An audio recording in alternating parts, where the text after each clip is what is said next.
Hi, I'm Jake Carpenter, and this is my 2.5 deadweight loss in taxes video. Okay, so first, let's look at a graph that contains deadweight loss in taxes. So now we have our supply and demand curves here, but we have a 50% tax. So supply is going to decrease and to the left here.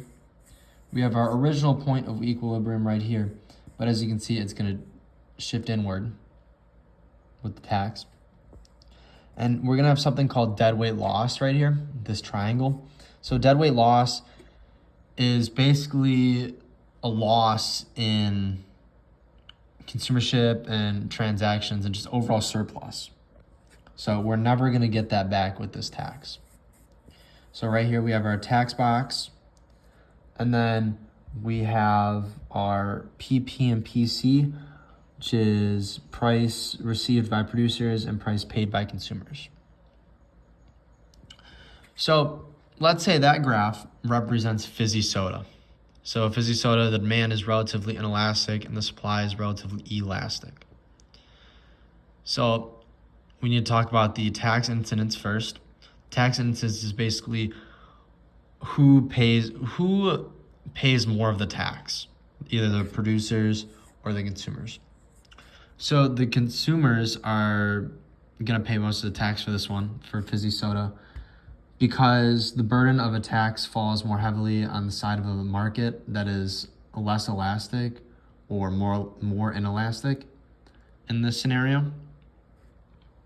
So you can see the graph one more time.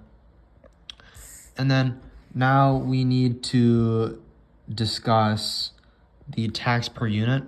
So we have to use some fictional numbers here. Let's say the new price of soda is $5 for the consumer and the producer receives $3. So 5 minus 3 is $2. Tax per unit. Okay, now I'm going to switch gears and talk about a separate but related market of premium bottled spring water.